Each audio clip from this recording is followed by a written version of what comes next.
महाराष्ट्र के बीजेपी सांसद प्रीतम मुंडे पहलवानों के सपोर्ट में आ गई है। प्रीतम मुंडे ने कहा कि जब कोई महिला इतना गंभीर शिकायत करती है तो इसे बिना किसी संदेह के सच माना जाना चाहिए। प्रीतम के इस बयान के थोड़ी देर बाद ही उनकी बड़ी बहन पंकजा मुंडे ने कह दिया कि वो भाजपा की है लेकिन पार्टी उनकी नहीं है। आम आदमी पार्टी महाराष्ट्र से निकाय चुनाव लड़ने की योजना बना रही है, जिसमें कोल्हापुर नगर निगम चुनाव भी शामिल है, जो पिछले कुछ वर्षों से लंबित है। राजनीतिक संगठन के राष्ट्रीय संयुक्त सचिव गोपाल इटालिया ने जानकारी देते हुए बताया कि इटालिया के नेतृत्व में आपने उस दौड़ में अपने पहले प्रयास के दौरान गुजरात विधानसभा चुनाव में 27 सीटें जीती थी।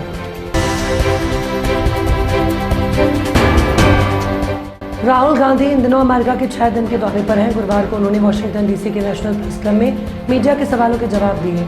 इस दौरान केरल में इंडियन यूनियन मुस्लिम लीग से गठबंधन को लेकर राहुल ने कहा कि मुस्लिम लीग पूरी तरह से सेकुलर पार्टी है, विपक्ष एकजुट हो रहा है।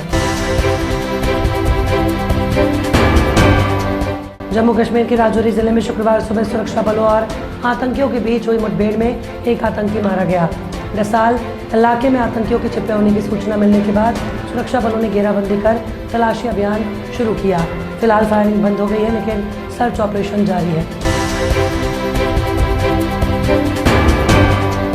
राष्ट्रीय स्वयंसेवक संघ के प्रमुख मोहन भागवत ने कहा कि इस्लाम की पूजा सिर्फ भारत में सुरक्षित तरीके से चलती है। कुछ धर्म भारत के बाहर के थे, बाहर वाले तो चले गए, अब उसमें सुधार करना हमारी जिम्मेदारी है। वे गुरुवार को नागपुर के संघ शिक्षा वर्ग कार्यक्रम को संबोधित कर रहे थे।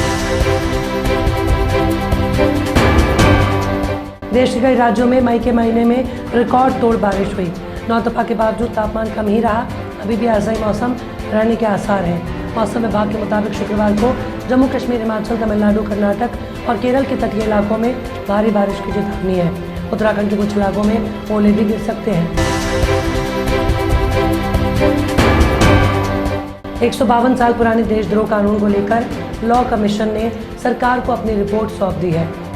आयोग का कहना है कि भारतीय दंड संहिता की धारा 124 को आईपीसी में बनाए रखने की आवश्यकता है।